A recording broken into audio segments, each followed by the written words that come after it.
नमस्कार दोस्तों, मेरा नाम है मयंक पांडे और मैं आपका स्वागत करता हूं आपके अपने लर्नर व्हील चैनल पर। दोस्तों, आज से पहले हमने बहुत महत्वपूर्ण क्लासेस की हैं।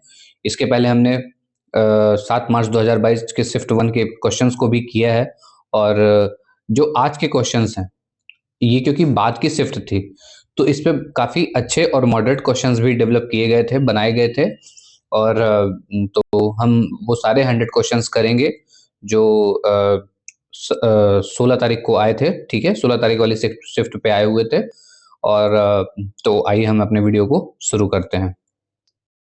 दोस्तों, हमारा पहला क्वेश्चन है, किस प्रकार की शिक्षण पद्धति में शिक्षक की सर्वव्यापी, ठीक है? सर्वव्यापी भूमिका होती है, ठीक है? और छात्र की भूमिका केवल आज्ञाकारिता तक सीमित होती है। तो ये ज़रूर ऐसी शिक्षण पद्धति होगी जिसमें अध्यापक सर्वे सर्वा होगा, ठीक है? तो अगर इसका सही आंसर फिर क्या कह सकते हैं हम, टीचर सेंटर्ड मॉडल, ठीक है? शिक्षक केंद्रित मॉडल। इसमें एक्चुअली में होता क्या है कि टीचर की अथॉरिटी होती है, ठीक है? और जो बच्चा होता है वो चुपचाप सुनता है, आदेश मानता है और ये पुराना और इसे हम ट्रेडिशनल मेथड कह सकते हैं, ठीक है? ये एक ट्रेडिशनल मेथड है। नेक्स्ट है दोस्तों, स्कूल की स्कूली स्तर की सामुदायिक संरचना, ठीक है, कम्युनिटी स्ट्रक्चर, जिसे मुख्य रूप से स्कूलों के कामकाज के सुधार के लिए स्थापित किया गया। तो ये एक सामुदायिक संरचना है जिसे स्कूलों के कामकाज के लिए सुधार के लिए स्थापित किया गया। तो क्या वो वीईसी है, विलेज एजुकेशन कमेटी, या फिर पीटीए है, पेरेंट टीचर एसोसिएशन? केवल एक, केवल दो, एक अथवा दो दोनों, या फिर ना तो एक और ना तो दो? तो इसका सही आंसर होगा एक और दो दोनों, क्योंकि इन दोनों को मुख्य रूप से स्कूलों के कामकाज के सुधार के लिए ही स्थापित किया गया था। इनका काम ये था कि स्कूल बेहतर हों, ठीक है? स्कूल बेहतर हों और दूसरा कम्युनिटी से जोड़ने के लिए इनको किया गया था, ठीक है? ताकि ये जो कम्युनिटी हैं सब एक दूसरे से अटैच्ड हों, ठीक है? नेक्स्ट, जीन पियाजे के अनुसार किस अवस्था में बच्चा प्रतीकात्मक खेल मतलब सिंबॉलिक प्ले में संलग्न होना शुरू करता है? मतलब ऐसी कौन सी अवस्था है जिसमें बच्चा प्रतीकात्मक खेल खेलना शुरू करता है, ठीक है? Sensory motor stage, pre operational stage, concrete operational stage, या फॉर्मल ऑपरेशनल स्टेज? एक क्वेश्चन जीन पियाजे से आता ही आता है। अगर आपके कॉन्सेप्ट क्लियर नहीं है, क्लास देख लीजिएगा, प्लेलिस्ट पे पड़ी हुई है, वहां से आपके इससे सारे कॉन्सेप्ट क्लियर हो जाएंगे। ये सारी चीजें मैंने उस पर कवर की हैं। तो इसका जो सही आंसर होगा वो होगा प्री ऑपरेशनल स्टेज, ठीक है? Pre operational stage. अब इसमें होता क्या है, ये जो 2 से 7 वर्ष की उम्र होती है ना, 2 से 7 वर्ष की उम्र, ठीक है? अब इसको मैं समझा रहा हूँ कि ये प्रतीकात्मक खेल क्या होता है। 2 से 7 वर्ष की अवस्था में आपने देखा होगा जो छोटे बच्चे होते हैं वो लकड़ी के डंडे को ऐसे ले लेते हैं और या तो उसको कहेंगे ये ट्रेन है, या तो कहेंगे ये घोड़ा है, और उसको पीछे से पैरों के बीच से रख के और चलना शुरू करते हैं, ठीक है? या कहेंगे ये कार है, बाइक है, कुछ भी बोल देंगे। तो ये प्रतीकात्मक खेल है, वो उस चीज की अनुपस्थिति में भी उसको समझ रहे हैं, ठीक है, कि ये यहाँ पे है और उसको वो मान के खेल रहे हैं, प्रतीक, ठीक है? तो ये होता है प्रतीकात्मक खेल की अवस्था, इसमें डेवलप हो जाती है, बच्चे खेलना शुरू कर देते हैं।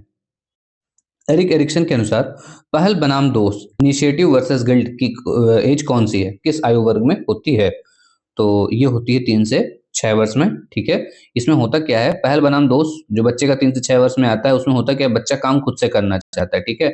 बच्चा खुद से काम करना चाहता है, ठीक है? आत्मनिर्भरता की कोशिश उसके अंदर होती है, तो वो पहल करता है, आत्मनिर्भरता भी ना बोले तो वो कुछ करने की पहल करता है, ठीक है? और अगर आप उसको इस काम के लिए मना करते हो, ठीक है? अगर आप उसको इस काम के लिए मना करते हो तो उसके अंदर दोष डेवलप होता है, ठीक है? ठीक है, दोष की भावना डेवलप होगी। निम्नलिखित में से कौन सा विकास का एक प्रगतिशील सिद्धांत नहीं है? विकास निरंतर होता है, हाँ विकास निरंतर होता है। विकास की दर सभी में समान होती है, नहीं सभी में समान नहीं होती। विकास सामान्य से विशिष्ट की ओर होता है, हाँ ये बात सही है। विकास आनुवंशिकता और वातावरण की अंतःक्रिया है, हाँ ये बात भी सही है। तो पूछा था विकास का एक प्रगतिशील सिद्धांत नहीं है, तो विकास की दर सभी में समान होती है, यही सिद्धांत में नहीं है। क्यों? क्योंकि सिद्धांत कहता है कि विकास की दर सभी में भिन्न-भिन्न होती है, ठीक है? भिन्न-भिन्न होती है, इसे ही हम वैयक्तिक भिन्नता कहते हैं। क्या कहते हैं? इंडिविजुअल डिफरेंस कहते हैं। आई होप ये बात क्लियर होगी। नेक्स्ट। अच्छा दोस्तों, ह्यूरिस्टिक विधि का मुख्य उद्देश्य क्या है? ये छात्रों को रटाना है, ये छात्रों में खोज की प्रवृत्ति विकसित करना है। तो हम ह्यूरिस्टिक को मैंने एक बार आपको इससे पहले वाले सेशन में भी बताया था कि इसका मतलब ही होता है खोज, ठीक है? तो इसका सही आंसर होगा छात्रों में खोज की प्रवृत्ति विकसित करना। ठीक है, छात्रों में खोज की प्रवृत्ति विकसित करना। इसके प्रतिपादक कौन थे? इसके प्रतिपादक थे आर्मस्ट्रॉन्ग। कौन थे? आर्मस्ट्रॉन्ग। आई होप आपको ये बात भी क्लियर होगी। इसमें छात्र खुद डिस्कवरर का काम करता है। ठीक है, खोजकर्ता बनता है वो। नेक्स्ट है दोस्तों, सूक्ष्म शिक्षण माइक्रो टीचिंग के साइकिल में जो फीडबैक के बाद अगला चरण क्या होता है, प्रतिपुष्टि के बाद अगला चरण क्या होता है? तो क्या मुझे कोई बता पाएगा इस बात के लिए? तो इसका सही आंसर होगा रीप्लान। क्या होगा? रीप्लान। अब थोड़ा सा इसको समझ लेते हैं क्योंकि ये इंपॉर्टेंट है। मुझे लगता है हर शिफ्ट में एक क्वेश्चन इससे आता ही आता होगा। मतलब रेयर ऑफ द रेयरेस्ट ऐसे केसेस होंगे जहां पे नहीं आता होगा, तो थोड़ा इसका सीरीज में समझ लेते हैं। देखिए, आपकी एनसीईआरटी कहती है, ठीक है, एनसीईआरटी कहती है कि पहले आप टीचिंग करोगे। ठीक है, ये आप टीचिंग कर रहे हो 6 मिनट। ठीक, उसके बाद आप फीडबैक दोगे। ठीक है, फीडबैक दिया आपने, फिर से उसमें 6 मिनट का टाइम लगा। इसके बाद आप रीप्लान करोगे। क्या करोगे? रीप्लान या रीप्लान जो भी बोलना है बोल दीजिए। रीप्लान करोगे कितने मिनट के लिए? 12 मिनट के लिए। ठीक है, 12 मिनट के लिए। इसका स्क्रीनशॉट ले लीजिए, मैं आगे की लाइन बताने वाला हूँ इसको हटा के। इसके बाद आप क्या करेंगे कि रीप्लान के बाद, ठीक है, रीप्लान तो मैंने बता दिया था, दोबारा लिख देता हूँ। रीप्लान 12 मिनट, फिर रीटीच करेंगे। आप क्या करेंगे? रीटीच करेंगे। ये भी 6 मिनट का काम होगा। और इसके बाद जब दोबारा से पढ़ा लेंगे आप, तो फिर आप रीफीडबैक देंगे। क्या करेंगे? रीफीडबैक देंगे, और इसमें भी आप 6 मिनट लगाएंगे। ठीक है, तो टोटल आपका ये जो माइक्रो टीचिंग है, ठीक है, एनसीईआरटी के अकॉर्डिंग 36 मिनट रहता है। ये भी पॉइंट याद रखिएगा। ठीक है, और ये सब भी याद रखिएगा जो भी आपको मैंने बताया है। ये एग्जाम पॉइंट ऑफ व्यू से इंपॉर्टेंट है। एक शिक्षक कक्षा में प्रश्न पूछते समय वेट टाइम का उपयोग करता है, इसका क्या लाभ है? बहुत सारे बच्चे ना इस बात से कंफ्यूज हो गए थे, वेट टाइम है क्या, जिन्होंने नहीं पढ़ा था। ठीक है, तो वो बहुत ज्यादा कंफ्यूज हो गए थे इस शिफ्ट में। शिक्षक को आराम मिलता है, छात्रों को सोचने और उत्तर तैयार करने का समय मिलता है, कक्षा में सन्नाटा बना रहता है, यह समय की बर्बादी होती है। तो देखिए, वेट टाइम का मतलब ये हो गया, जब टीचर सवाल पूछता है ना, तो उसको कुछ समय रुकना चाहिए। ठीक है, ये वेट टाइम कुछ और नहीं, कुछ समय रुकना चाहिए अध्यापक को। जब वो कोई सवाल करता है तो उसे कुछ समय रुकना चाहिए, और रुकने की वजह से क्या होता है, छात्रों को सोचने और उत्तर तैयार करने का समय मिलता है। ठीक है, आई होप ये क्लियर होगा। नेक्स्ट, इनमें से कौन सा श्रव्य सामग्री है? तो रेडियो है, टेलीविजन आपका ऑडियो और वीडियो दोनों वाला है ना, ऑडियो विजुअल जिसको बोलते हैं वो है। ठीक है, नेक्स्ट, ब्लूम की टैक्सोनॉमी के अनुसार संश्लेषण का क्या अर्थ होता है? ठीक है, तो सारे ऑप्शंस को हटा के मैं आपको पहले संश्लेषण बता देता हूं। जब हम अलग अलग हिस्सों को, ठीक है, अलग अलग हिस्सों को, हमने अलग अलग हिस्सों को जोड़कर एक नई संरचना तैयार करना। ठीक है, अलग अलग हिस्सों को जोड़कर एक नई संरचना तैयार करना, एक नई संरचना तैयार करना क्या है? सिंथेसिस कहलाता है। ठीक है, मैं अपनी बात फिर से रिपीट करता हूं, अलग अलग हिस्सों को जोड़कर एक नई संरचना तैयार करना सिंथेसिस कहलाता है। तो यहाँ पे सही आंसर क्या होगा? नए विचारों को एक साथ जोड़कर कुछ नया बनाना। ठीक है, थोड़ा शब्द में हेरफेर होगा, पर जो आपने पढ़ा है ना, वहां से उसको रिलेट करके चलिएगा। तोड़ना तो है ही नहीं है आपको, ये तो दूसरी चीज हो गई है ना। तो इस बात को बहुत क्लियर याद रखिएगा। ठीक है, नेक्स्ट, मैंने इनको थोड़ा डिवाइड किया था, तो इस पे ध्यान मत दीजिएगा क्योंकि टाइम कम ही होता है, तो मैं इसको एक्सप्लेन नहीं करता। बाद में आप पीडीएफ में ये डिवीजन देख लीजिएगा। शिक्षा का अधिकार अधिनियम आरटीए 2009 के तहत 6 से 14 वर्ष के बच्चों के लिए मुफ्त और अनिवार्य शिक्षा का प्रावधान किस अनुच्छेद में है? तो ये तो बहुत सारे बच्चे आंख बंद करके कर देंगे। अनुच्छेद 21 से ये किस वजह से कैसे आया था? 86th amendment act. ठीक है, 86th अमेंडमेंट एक्ट 2002 के द्वारा इसको किया गया था। ठीक है, नेक्स्ट, राष्ट्रीय शिक्षा नीति एनईपी 2020 जो है, उसमें स्नातक शिक्षा को कितने वर्षों तक करने का विकल्प दिया गया है? ठीक है, तो उसको 3 या 4 वर्ष करने का विकल्प दिया गया है। ठीक है, या तो 3 साल आप डिग्री ले लो, ठीक है, 3 साल कोई डिग्री ले लो, या फिर 4 वर्ष कोई डिग्री ले लो, लेकिन किस तरह की? रिसर्च डिग्री कोई। ठीक है, 4 वर्ष वाली आपकी रिसर्च डिग्री होगी। ठीक है, 4 वर्ष वाली रिसर्च डिग्री होगी, 3 साल वाली सिर्फ डिग्री और 4 साल वाली रिसर्च डिग्री होगी। नेक्स्ट, एनसीईआरटी की स्थापना किस वर्ष हुई थी? तो एनसीईआरटी की स्थापना 1 सितंबर 1961 को हुई थी। ठीक है, तो 1961 आपका सही आंसर है। ऑपरेशन ब्लैक बोर्ड की का लक्ष्य प्राथमिक विद्यालयों में क्या प्रदान करना था? तो ऑपरेशन ब्लैक बोर्ड का लक्ष्य था प्राथमिक विद्यालयों में न्यूनतम शिक्षण सामग्री और भौतिक सुविधाओं को प्रदान करना। मुझे बहुत दुख होता है कि मैं इतनी टाइम सेवर, मतलब टाइम सेवर ही कहूँगा, कोशिश कर रहा हूँ आप लोगों के लिए कि आपका टाइम बचे, आप अच्छे से इसको पढ़ पाएँ, कर पाएँ। पर मुझे उतना रिस्पॉन्स नहीं मिल पा रहा, पर ठीक है, क्योंकि जो स्टूडेंट्स मुझसे जुड़े हैं मैं उनके लिए ये ज़रूर करूँगा।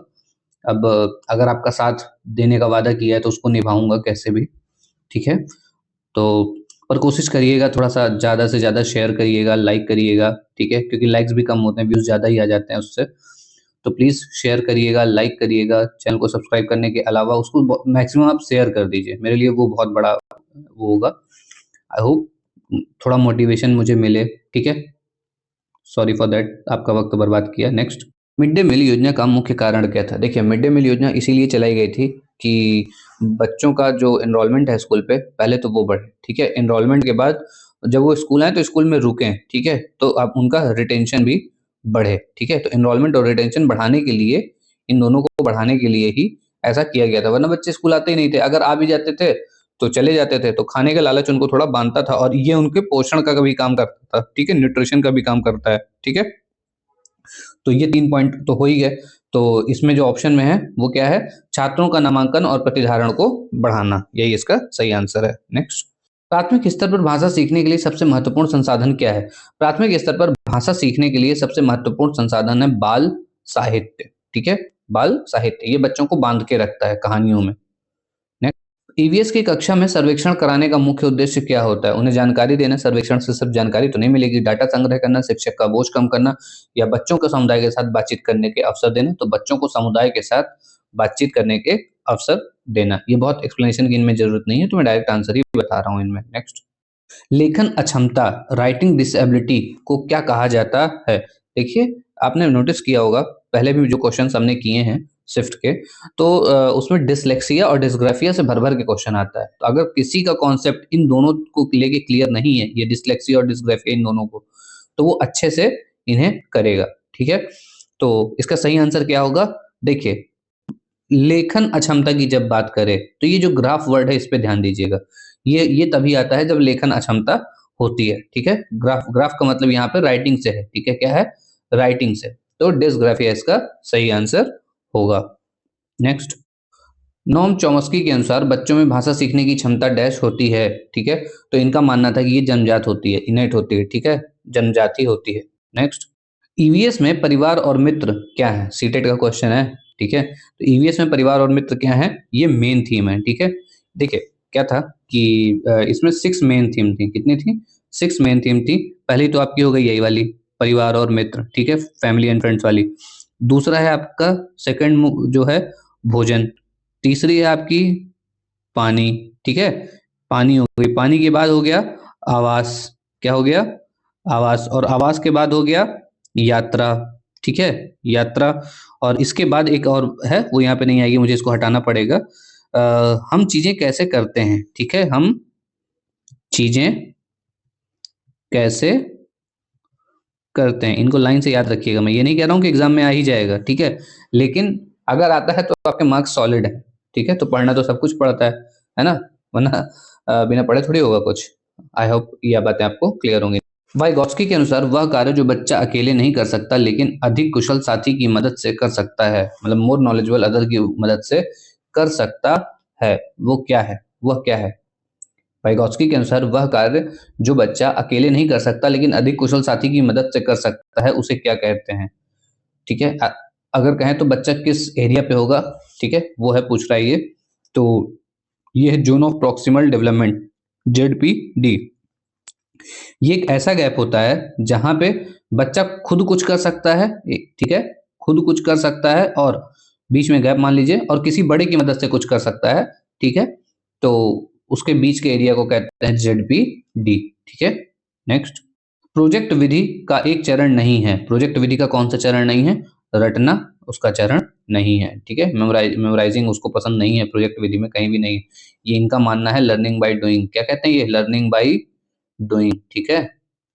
नेक्स्ट, सतत और व्यापक मूल्यांकन, सीसीई के अनुसार व्यापक मतलब कॉम्प्रिहेंसिव के पक्ष में क्या शामिल होता है, ठीक है? जब हम व्यापक की बात करेंगे ना, तो बच्चे के ओवरऑल डेवलपमेंट की बात करते हैं, बच्चे की 360 डिग्री डेवलपमेंट की बात हम करते हैं। तो इसमें वो चीजें शामिल होती हैं जो पढ़ाई से संबंधित हैं, और वो चीजें शामिल होती हैं जो पढ़ाई से इनडायरेक्टली संबंधित हैं, अप्रत्यक्ष रूप से। तो शैक्षिक और सह शैक्षिक दोनों क्षेत्र इस कॉम्प्रिहेंसिव डेवलपमेंट में शामिल होते हैं। नेक्स्ट, थॉर्नडाइक के अनुसार तत्परता का नियम लॉ ऑफ रेडीनेस किससे संबंधित है? ये मैंने बहुत अच्छे से अपनी क्लास पे कराया हुआ है।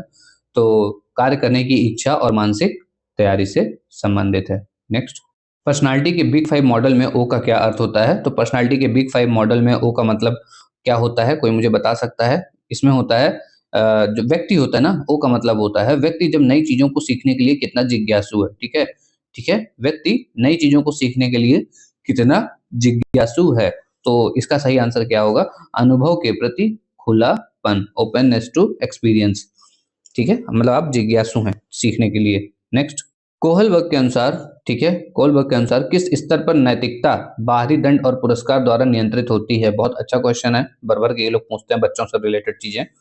तो ये होता है प्री कन्वेंशनल लेवल पे। ठीक है, प्री कन्वेंशनल लेवल पे जो बच्चा होता है छोटी उम्र में, वो सही गलत का फैसला सिर्फ सजा या सजा से बचने या इनाम के लिए लेता है। ठीक है, या तो उसे सजा मिलेगी तो वो सही गलत का फैसला करता है, या फिर उसे इनाम मिलेगा तो वो सही गलत वाले काम कर देता है। ठीक है, नेक्स्ट, सूक्ष्म शिक्षण के जनक कौन माने जाते हैं? तो आपके DW एलन, ठीक है, माने जाते हैं। इन्होंने जो स्टैनफोर्ड यूनिवर्सिटी है वहां से माइक्रो टीचिंग की शुरुआत की थी।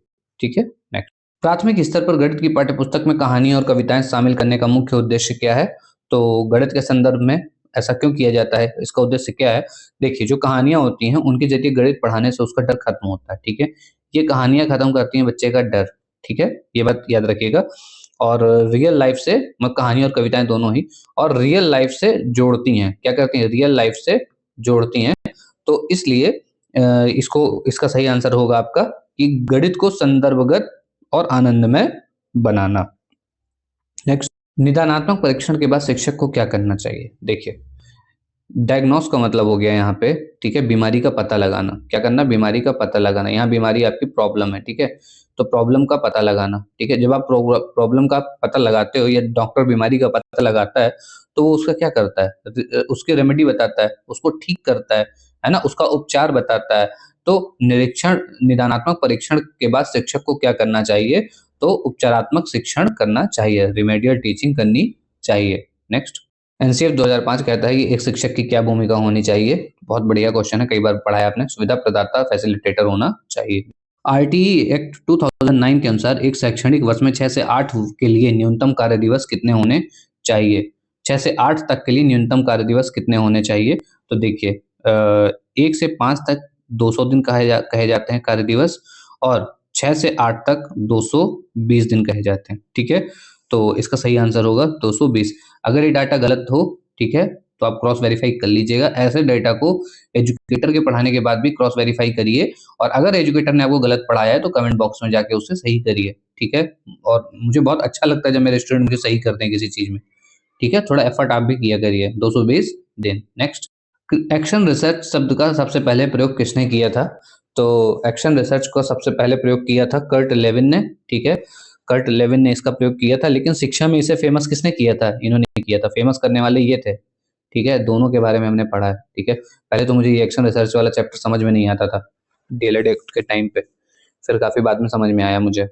तो स्टीफन कोरी ने इसको फेमस किया था और कर्ट लेविन ने इसको प्रयोग किया था। ठीक है, नेक्स्ट, एक बच्चा 100 को वॉस पढ़ता है, जब भी ये दिख जाए, ठीक है, कि बी को डी पढ़ता है, 100 को वॉस पढ़ता है, और डिसऑर्डर की बात कर दे, तो वो कुछ नहीं है, वो आपका डिसलेक्सिया है। मैंने बताया आपको, डिसलेक्सिया और डिस्ग्राफिया से भर भर के क्वेश्चन आता है, एक एक मार्क्स के जरूर आते हैं। ठीक है, नेक्स्ट, पोर्टफोलियो से पहले भी 7 मार्च की दोनों शिफ्ट में क्वेश्चन आया है, यहाँ भी क्वेश्चन आया है, तो ये भी टॉपिक भी इंपॉर्टेंट है।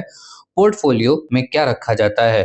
ठीक है, तो इसमें छात्र के काम का एक संग्रह है जो उसकी प्रगति दिखाता है। पोर्टफोलियो छात्र के काम का एक संग्रह है जो उसकी प्रगति दिखाता है। नेक्स्ट, प्ले विधि का विचार सबसे पहले किसने दिया था? तो कोई धोखे से फ्रॉवेल मत मार देना, ठीक है, ये नहीं होंगे।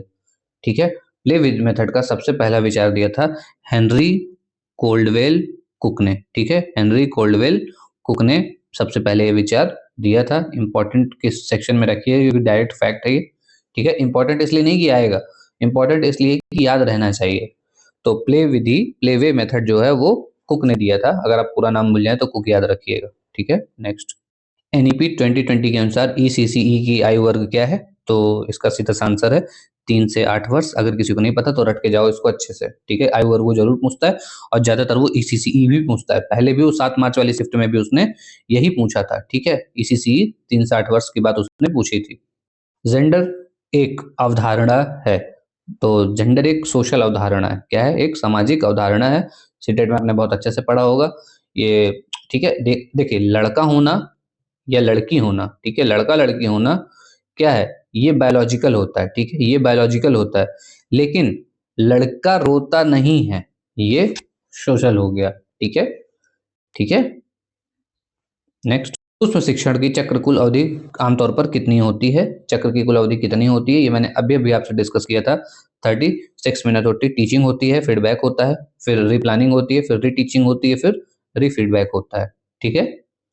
बुद्धि लब्धि का सूत्र क्या है? तो बुद्धि लब्धि का सूत्र है MA/CA/100, MA/CA/100। अब इसको एक्सप्लेन नहीं करूंगा, आपने पढ़ा होगा बहुत बार। नेक्स्ट, करके सीखना, लर्निंग बाय डूइंग, किस दर्शन का मुख्य आधार है? तो करके सीखना प्रयोजनवाद, प्रैग्मेटिज्म का मुख्य आधार है, ठीक है। प्रैग्मेटिज्म का मुख्य आधार है और इसके समर्थक थे जॉन डीवी, ठीक है। जॉन ड्यूवी या डीवी जो भी बोलें, इसके समर्थक थे। इनका मानना था कि बच्चा सबसे ज्यादा अगर सीखता है तो वो करके सीखता है। नेक्स्ट, कोठारी आयोग ने शिक्षा के किस ढांचे की सिफारिश की थी? तो 10+2+3 की उन्होंने सिफारिश की। अच्छा क्वेश्चन है, सीडेट में आया हुआ है, मुझे याद है अच्छे से। ईवीएस में थीम के अंतर्गत पौधे और जानवर को कहाँ रखा गया है? तो ईवीएस में थीम के अंतर्गत पौधे और जानवरों के लिए कोई अलग से थीम नहीं बनाई गई। इसे परिवार और मित्र, फैमिली एंड फ्रेंड्स में एक सब थीम की तरह रखा गया है, ठीक है। एक सब थीम की तरह रखा गया है, ठीक है। जो मेन थीम है आपकी फैमिली एंड फ्रेंड्स, उसमें ये सब थीम है पौधे और जानवर। नेक्स्ट, समावेशी शिक्षा, इंक्लूसिव एजुकेशन मानती है कि हमें डैश को डैश के अनुरूप बदलना चाहिए। तो हमें व्यवस्था को बच्चे के अनुरूप बदलना चाहिए, बी इसका राइट आंसर है। लास्ट शिफ्ट में भी, जो सॉरी लास्ट मतलब मेरे कहने का मतलब 7 मार्च वाली जो शिफ्ट है उसमें भी सेम क्वेश्चन आया था। व्याकरण अनुवाद विधि, ग्रामर ट्रांसलेशन मेथड को किस नाम से जाना जाता है? तो ये क्लासिकल मेथड है, ठीक है, क्लासिकल मेथड है। इसमें ग्रामर के रूल्स और जो उसकी जो कोर ग्रामर होती है और ट्रांसलेशन है, इन सब चीजों पे ध्यान दिया जाता था, ठीक है। ये बहुत पुराना मेथड है, ठीक है। नेक्स्ट, कौन सा रचनात्मक आकलन का उपकरण नहीं है? देखिए, अगर रचनात्मक आकलन है तो पढ़ाई के बीच में हो रहा होगा, अंत में तो बिल्कुल नहीं होगा ये, ठीक है। तो मौखिक प्रश्न ये तो यूज होते हैं। सत्रांत परीक्षा नहीं। दत्त कार्य हाँ ये होता है। प्रश्नोत्तरी हाँ ये भी होती है। तो होता क्या नहीं है? और ये होता है टर्म एंड एग्जामिनेशन, ठीक है। ये उपकरण इसका नहीं है। टर्म एंड एग्जामिनेशन समेटिव हो गया ना ये तो, ठीक है। क्या हो गया? ये समेटिव हो गया, ठीक है, अगर साल के आखिरी में हो रहा है, ठीक है। नेक्स्ट, निपुण भारत मिशन के अनुसार ग्रेड 3 के अंत तक बच्चों में किस कौशल की उपलब्धि का लक्ष्य रखा गया है? तो एफएलएन का लक्ष्य रखा गया है, foundational literacy and numeracy. Full form भी याद रखिएगा दोस्तों, ये इंपॉर्टेंट है, ठीक है। पहले भी इससे क्वेश्चन आए हैं। ये कोशिश, ये मतलब इसके होने इसको रखने का रीजन ये है कि जो 3rd क्लास तक है उसमें बच्चा ढंग से पढ़ना जानने लगे, ठीक है, उसको थोड़ा बहुत अच्छे से पढ़ना आने लगे और घटाना और जोड़, ये सारी चीजें, बेसिक चीजें उसको आती रहे इस टाइम पे, ठीक है। हार्वर्ड गार्डनर के अनुसार जो व्यक्ति दूसरों की भावनाओं, प्रेरणाओं और इच्छाओं की समझ सकता है उसमें कौन सी बुद्धि होती है? तो ऐसा कौन सा इंसान हो सकता है? ऐसा इंसान गार्डनर के अनुसार या तो काउंसलर होगा, ठीक है, या तो कोई नेता होगा, ठीक है, लीडर वगैरह होगा। तो ऐसा कौन इंसान हो सकता है? ऐसा हो सकता है, सिर्फ एक ही आदमी हो सकता है ऐसा, वो है इंटरपर्सनल इंटेलिजेंस वाला, ठीक है, अंतर्वैयक्तिक बुद्धि वाला ऐसा इंसान जो दूसरों की भावनाओं को समझे, ठीक है। नेक्स्ट, बुद्धि लब्धि का आईक्यू का सबसे पहले प्रयोग किसने किया था? तो विलियम स्टन ने किया था, ठीक है। और इसका फॉर्मूला दिया था टर्मन ने। टर्मन ने क्या दिया था? फॉर्मूला दिया था। ये बात याद रखिएगा, अगर एग्जाम में प्रयोग पूछा है तो फॉर्मूला पूछ भी सकता है अगली बार, ठीक है। तो लुइस टर्मन ने फॉर्मूला दिया था, ठीक है, लुइस टर्मन ने फॉर्मूला दिया था और विलियम स्टन ने पहले इसका प्रयोग किया था। नेक्स्ट, बीएफ स्किनर के अनुसार बच्चे भाषा कैसे सीखते हैं? तो बीएफ स्किनर का मानना था कि बच्चे अनुकरण और सुदृढ़ीकरण, इमिटेशन और रीइंफोर्समेंट से सीखते हैं, ठीक है। क्या होता है, देखिए, बच्चा बोलता है, हमने कुछ बोला कि मैंने खाना खा लिया, तो बच्चा तुतला के बोलेगा मैंने खाना खा लिया, ठीक है। अब बोलोगे अरे वाह वाह वाह बहुत अच्छा बोला आपने, तो उसको रीइंफोर्समेंट मिला, ठीक है। तो अब उस तारीफ के लिए ना वो बार बार उस चीज को बोलेगा कि मैंने खाना खा लिया, मैंने खाना खा लिया, ठीक है, सॉरी फॉर दैट। तो वो ऐसा बार-बार करता है, उसको रीइंफोर्समेंट मिल रहा होता है। मैंने बहुत ईज़ी वे में इस बात को बताया, मैं कोई दूसरे बड़े एग्जांपल ले सकता था, ठीक है? तो स्किनर के अनुसार बच्चा बड़ों की नकल करता है, तारीफ मिलने पर उसे वो बार-बार बोलता है। आई होप ये बात क्लियर होगी। आरटीई एक्ट 2009 किस धारा के तहत शिक्षक के कर्तव्यों का वर्णन करती है? तो धारा 24, ठीक है, आर्टिकल 24 सीधे सीधे इस बात को आरटीई की जो धारा है 24, ठीक है, धारा 24 वो सीधे उसमें साफ साफ लिखा हुआ है कि टीचर्स समय पे स्कूल आएंगे, ठीक है, टीचर्स टाइम से आए और प्लस काम पूरा करें, अपना पाठ्यक्रम पूरा करें, ठीक, क्या करें, पाठ्यक्रम पूरा करें, कंप्लीट करें, ठीक है। तो धारा 24। पियाजे के अनुसार जब बच्चा यह समझने लगता है कि वस्तुओं का आकार बदलने पर भी उनकी मात्रा समान रहती है तो वह किस गुण को प्राप्त कर लेता है? देखिए, अगर जब बच्चा ये समझ जाता है कि पतले ग्लास का पानी, ठीक है, एक पतले ग्लास का पानी है और वो किसी चौड़े बर्तन में डाला जाता है, ठीक है, तो जितना पानी इसमें है उतना ही पानी इसमें है। अगर बच्चा इस चीज को समझने लगता है, ठीक है, तो इसको हम कहते हैं कंजर्वेशन, ठीक है।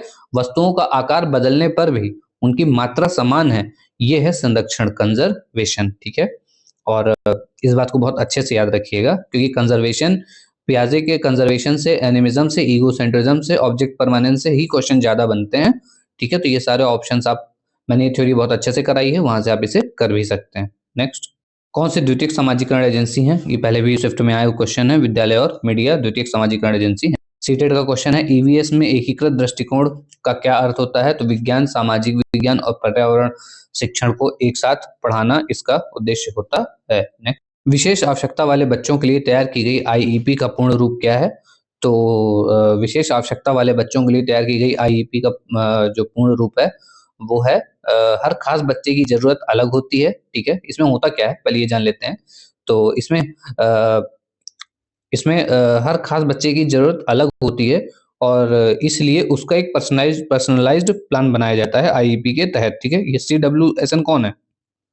ये खास बच्चे हैं और इनके लिए एक पर्सनलाइज्ड प्लान बनाया जाता है आईईपी के तहत। तो इंडिविजुअलाइज्ड एजुकेशन प्रोग्राम, ठीक है, एक किसी इंडिविजुअल के लिए जो एजुकेशन प्रोग्राम बनाया जाता है वो होता है आईईपी। नेक्स्ट, पियाजे के संज्ञानात्मक विकास के अनुसार एसिमिलेशन मतलब आत्मसातीकरण का क्या है आत्मसातीकरण क्या है?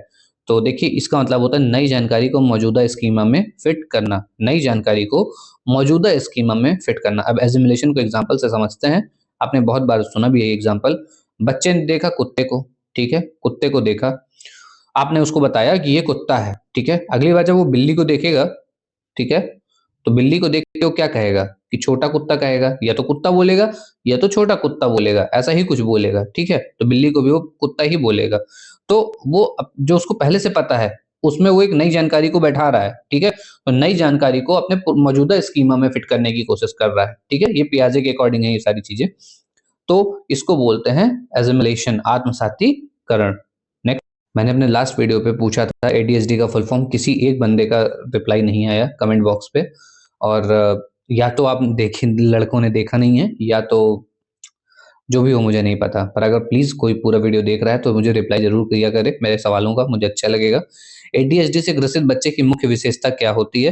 तो एडीएचडी से ग्रसित बच्चे की मुख्य विशेषता होती है अति सक्रियता और आवेगशीलता, ठीक है, हाइपर एक्टिविटी एंड इम्पल्सिविटी, ठीक है। ऐसे बच्चे एक जगह स्थिर नहीं होते, ठीक है, टिक कर नहीं बैठ पाते और वो बहुत जल्दी बिना सोचे समझे रिएक्ट करते हैं, ठीक है। ये होता है एडीएचडी का लक्षण। नेक्स्ट, कौन सा प्रक्षेपित शिक्षण सामग्री है? प्रोजेक्ट टीचिंग एड है, प्रोजेक्टेड टीचिंग एड। तो ये ओएसपी है जिसे दीवार पे दिखाया जा सके, ठीक है। तो ये होता है ओएसपी। नेक्स्ट, अच्छा क्वेश्चन है, मिड डे मील योजना के तहत प्राथमिक स्तर पर प्रति बच्चा कितनी कैलोरी ऊर्जा की आवश्यकता होती है?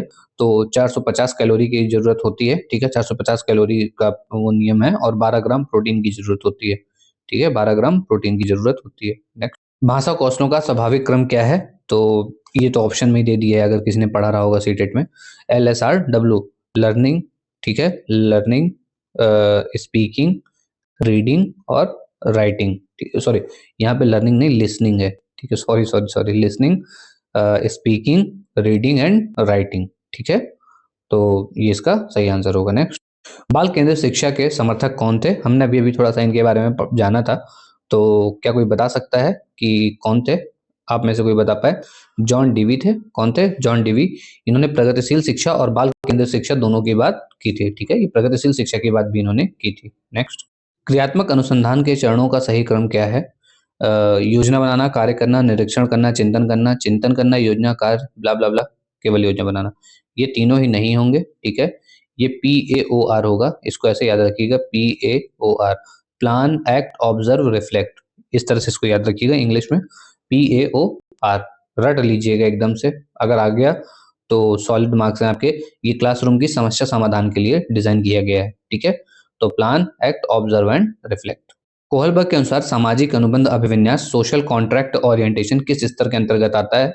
तो बहुत आसान सा आंसर है इसका, पोस्ट कन्वेंशनल लेवल, ठीक है। अब देखिए पोस्ट कन्वेंशनल लेवल में होता क्या है कि जो समाज के नियम है, ठीक है, सोसाइटी के जो रूल्स हैं वो तभी सही हैं जब तक वो ह्यूमैनिटी को नुकसान ना पहुंचा रहे हो। अगर ह्यूमैनिटी के लिए सही नहीं है तो फिर वो रूल गलत है, ठीक है। नेक्स्ट, विकास के बारे में कौन सा कथन सही है? विकास आनुवंशिकता और वातावरण की अंतःक्रिया है, ठीक है। खोज विधि ह्यूरिस्टिक मेथड के प्रतिपादक H.E. आर्मस्ट्रांग ने इस विधि का आधार किसे माना है, ठीक है। तो बताइए किसको माना है? तो उन्होंने क्या किया था, मैंने आपको बताया था कि बच्चा इसमें स्वयं खोज करता है ना। तो छात्रों को एक अन्वेषक मतलब डिस्कवरर के रूप में उन्होंने माना था, बच्चे को आधार माना उन्होंने। ब्लूम की टैक्सोनॉमी के भावात्मक पक्ष में इफेक्टिव डोमेन का सबसे निचला स्तर कौन सा है? क्या ये बात कोई बता सकता है? अगर बता सकता है तो बहुत अच्छी बात है, नहीं बताता तो मैं ये बताता हूँ।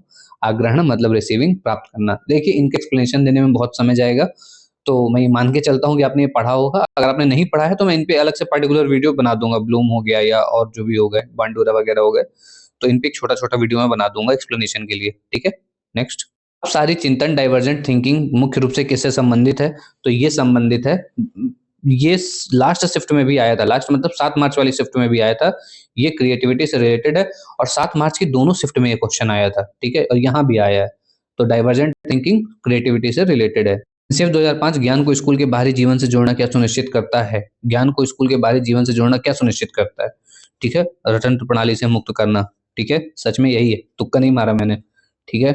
ज्ञान को स्कूल के बाहरी जीवन से जोड़ने का मतलब ये होता है कि रटंत्र प्रणाली से मुक्त करना। नेक्स्ट, उपचारात्मक शिक्षण का मुख्य कार्य क्या है? उपचार कब किया जाता है? जब आप निदान कर चुके होते हो, है ना, ठीक है। तो उपचार ही तो करते हो ना निदान के बाद, पहले आप प्रॉब्लम पता करते हो, उसके बाद उसको ठीक करते हो। तो छात्रों की कमियों को दूर करना ही रिमेडियल टीचिंग है। यदि एक बच्चे की मानसिक आयु 12 वर्ष है, मेंटल एज उसकी 12 एज है और करंट एज उसकी 10 ईयर्स है, तो उसकी बुद्धिलब्धि क्या होगी? तो देखिए हमने क्या फॉर्मूला पढ़ा था, MA अपॉन CA इंटू 100, यही पढ़ा था। ऊपर रखो 12, नीचे रखो 10 और ये आपका 100, कितना आएगा? ठीक है, 120। अगर 120 आ रहा है तो ये बालक क्या है? ये बालक श्रेष्ठ बुद्धि वाला है, सुपीरियर बुद्धि वाला है, ठीक है। 120 का मतलब ये बालक श्रेष्ठ बुद्धि वाला है। नेक्स्ट, एक लोकतांत्रिक कक्षा में शिक्षक की क्या भूमिका, कैसी भूमिका होनी चाहिए? तो देखिए लोकतांत्रिक कक्षा का मतलब होता है आप सबकी सुनोगे, ठीक है, सबकी सुनोगे, सबको सुनोगे और सबकी भागीदारी सुनिश्चित होगी, ठीक है, ठीक है, सबकी भागीदारी सुनिश्चित होगी। तो वह छात्रों को चर्चा और भागीदारी के अवसर देता है। नेक्स्ट, गणित की कक्षा में त्रुटियां एरर्स एक महत्वपूर्ण भूमिका निभाती हैं। ये शिक्षक को उनकी लापरवाही के बारे में बताती हैं। बहुत सारे इसी को कर देंगे। ये बच्चों की थिंकिंग में अंतर्दृष्टि प्रदान करती है। ये केवल अंकों को प्रभावित करती है या दर्शाती है कि बच्चा गणित नहीं सीख सकता, ठीक है। ये सारी चीजें गलत है, ये भी बिल्कुल गलत है, इसको मत कोई कर देना भाई, ठीक है। इसका सही आंसर होगा यह बच्चों की सोच मतलब थिंकिंग में अंतर्दृष्टि प्रदान करती है, ठीक है। ये बताता है कि बच्चा कैसे सोच रहा है, ठीक है। ये बच्चे की सोच को अंतर्दृष्टि देती है कि बच्चा सोच कैसे रहा है। ये बात हमेशा याद रखिएगा, गलतियां बुरी नहीं होती हैं, ठीक है। बढ़ाने से पहले वीडियो को यहाँ पे सुन लीजिएगा। गलतियां कभी बुरी नहीं होती हैं, वो ये बताती हैं कि आपको सुधार कहाँ करना है, ठीक है। कोशिश करो, सुधार करो, ठीक है। तो गलतियां ये बताती हैं कि सुधार कहाँ करना है, ठीक है। बच्चे की सोच को अंतर्दृष्टि प्रदान करती हैं। नेक्स्ट, वैन हिले के स्तर में लेवल ओ को क्या कहा जाता है? तो लेवल ए को क्या कहा जाता है, कोई बता सकता है? ये है विजुअलाइजेशन। वैन हिले के बारे में अच्छे से पढ़ लीजिएगा वरना एक शॉर्ट वीडियो में अपलोड कर दूंगा। वैन हिले, इस लेवल पर बच्चा फिगर को उसके नाम और दिखावट से पहचानता है, ठीक है, वैन हिले, ठीक है। नेक्स्ट, ईटेड का क्वेश्चन है, प्राथमिक स्तर पर दशमलव की अवधारणा सिखाने के लिए सबसे उपयुक्त सामग्री कौन होती है? तो आपका ग्रेड पेपर सबसे उपयुक्त सामग्री होती है दशमलव की अवधारणा या फिर स्थानीय मान समझाने के लिए। आर्ट एजुकेशन को स्कूली शिक्षा का हिस्सा बनाने का मुख्य उद्देश्य क्या है? मुख्य उद्देश्य है सांस्कृतिक विरासत की सराहना और व्यक्तित्व का विकास। दोस्तों ये क्वेश्चन बहुत बार आया है, बहुत बार आया है, बहुत सारी शिफ्ट में आया है, ठीक है। अभी लास्ट 7 मार्च वाली शिफ्ट में भी ये आया था, तो इसको करके जाइएगा। नेक्स्ट, कार्य शिक्षा के तहत छात्र क्या सीखते हैं? किताबी ज्ञान? नहीं। समाजोपयोगी उत्पादक कार्य? यही सही है। केवल शारीरिक व्यायाम? नहीं। केवल संगीत? नहीं। ठीक है, जो SUPW वर्क दिया जाता है, सोशली यूजफुल प्रोडक्टिव वर्क, वही होता है, कार्य शिक्षा के अंतर्गत आता है। ठीक है, बच्चे बहुत सारी क्रिएटिविटी सीखते हैं, कचरे को कैसे आप रिसाइकल करके अपना काम कर सकते हो, वाला रिसाइकल नहीं, आप क्या डिजाइन बना सकते हो, है ना, प्लास्टिक बॉटल से, पेंसिल के छिलके से, तो वो सारे काम इसी के अंतर्गत आते हैं। नेक्स्ट, आरपीडब्ल्यू एक्ट 2016 के अनुसार सरकारी नौकरियों में दिव्यांगों के लिए आरक्षण कितने प्रतिशत किया गया है? तो 4% किया गया है, पहले ये 3% था। सेम क्वेश्चन शिफ्ट में आ चुका है 7 मार्च वाली में। नेक्स्ट, NEP 2020 के अनुसार पराग का मुख्य उद्देश्य क्या है? क्या कोई बता सकता है? अगर नहीं बता सकता तो कोई बात नहीं है। इसका प्रमुख उद्देश्य है छात्रों का मूल्यांकन करना और मानक निर्धारित करना। ये तो इसका हो गया मुख्य उद्देश्य। क्या इसका किसी को फुल फॉर्म पता है? तो मैं बता ही देता हूँ। ये वाला P होता है परफॉर्मेंस, ठीक है, मैं लिख नहीं सकता, परफॉर्मेंस, फिर असेसमेंट, फिर रिव्यू, ठीक है, and. Performance, assessment, review, and. ये वाला ए होता है एनालिसिस, ठीक है, एनालिसिस ऑफ नॉलेज, ठीक है, नॉलेज फॉर, इस एच का मतलब हो गया होलिस्टिक डेवलपमेंट। क्या हो गया? Holistic development. तो फिर से बोलता हूँ, performance assessment, review and analysis of knowledge for holistic development. I hope ये बात क्लियर हो चुकी होगी। नेक्स्ट, बहुभाषिकता का कक्षा में किस रूप में उपयोग किया जाना चाहिए? तो इसका सही आंसर होगा एक रिसोर्स के रूप में। सीटेट का क्वेश्चन है, इसके पहले 7 मार्च वाली शिफ्ट में आया हुआ क्वेश्चन है, ठीक है, आई होप ये क्लियर होगा। प्रभावशाली शिक्षक वह है जो छात्रों को प्रश्न पूछने के लिए प्रोत्साहित करता है, ठीक है। नेक्स्ट क्वेश्चन है, बहुत सारे कॉम्पिटिटिव एग्जाम्स में भी आ चुका है। सतत विकास लक्ष्य 4, सस्टेनेबल डेवलपमेंट गोल 4, जो चौथा सस्टेनेबल डेवलपमेंट गोल है वो कौन किससे जुड़ा हुआ है? तो वो क्वालिटी एजुकेशन से जुड़ा हुआ है। जो 17 लक्ष्य हैं उनमें से जो चौथा है, तो वो चौथा क्वालिटी एजुकेशन के लिए है, ठीक है। नेक्स्ट, पियाजे के अनुसार जीव और एनिमिज्म का क्या अर्थ है? एनिमिज्म का अर्थ है कि निर्जीव वस्तुओं को सजीव समझना, ठीक है, निर्जीव वस्तुओं को सजीव समझना। इसका एग्जाम्पल अगर हम समझें तो जो छोटे बच्चे होते हैं वो डॉल को खाना खिलाते हैं, ठीक है, डॉल को खाना खिलाते हैं, ठीक है, और अगर वो गिर जाती है तो कहते हैं कि इसको चोट लग गई। कई बार तो कुछ बच्चे रो भी देते हैं, ठीक है, तो ये है एनिमिज्म। नेक्स्ट, माइक्रो टीचिंग का उपयोग कहाँ किया जाता है? तो शिक्षण प्रशिक्षण संस्थानों में कौशल विकास के लिए टीचर्स को सिखाया जाता है। ये कभी बच्चे वाले मत कर दीजिएगा कि प्राइमरी पढ़ा रहे हो तो ये करके चले आओ। नेक्स्ट, ज्ञानात्मक शिक्षण की सफलता किस पर निर्भर करती है? समस्याओं के कारण की सही पहचान पर। भाई अगर आपने सही पहचान किया तभी तो आपका जो निदान है वो असर कर रहा है, ठीक है ना। उसके उसके बाद ही तो आप उपचार करोगे। अगर आप निदान नहीं कर पाए तो क्या हो सही उपचार कर पाओगे किसी का, ठीक है। तो समस्याओं के कारणों की सही पहचान पर ही निदानात्मक की सफलता है। नेक्स्ट, एनसीएफ 2005 के अनुसार गणित शिक्षण का मुख्य लक्ष्य बच्चे की विचार प्रक्रियाओं का गणितीयकरण करना है। क्या करना है? गणितीयकरण। नेक्स्ट, इस पॉइंट को बहुत अच्छे से समझ लीजिएगा, आसानी है। समावेशी कक्षा में विभेदित निर्देश मतलब डिफरेंशिएटेड इंस्ट्रक्शन का क्या अर्थ है? ठीक है, तो ये बच्चे की जो व्यक्तिगत जरूरतें हैं उनके अनुसार शिक्षण पद्धतियों को बदलना, ये इंपॉर्टेंट है थोड़ा सा, ठीक है, इसको अच्छे से कर लीजिएगा। लैंग्वेज की वजह से मात खा जाते हैं बच्चे। तो डिफरेंशिएटेड इंस्ट्रक्शन का मतलब है कि बच्चे की व्यक्तिगत जरूरतों के अनुसार शिक्षण पद्धतियों को बदलना। नेक्स्ट, चिंतनशील शिक्षण एक एक प्रक्रिया है अपने स्वयं के शिक्षण अभ्यास पर विचार करने और सुधारने की, ठीक है, आलोचना करने की नहीं है, चुप रहने की नहीं है, पाठ्य पुस्तक को याद करने की नहीं है, अपने स्वयं के शिक्षण अभ्यास पर विचार करने और सुधारने की एक प्रक्रिया है। टेट का क्वेश्चन है, जेंडर रूढ़िवादिता, जेंडर स्टीरियोटाइपिंग को कम करने के लिए शिक्षकों को क्या करना चाहिए? लड़कों को कठिन काम देना चाहिए? क्या दूर होगा यार इससे। केवल लड़कियों को प्रोत्साहित करना चाहिए?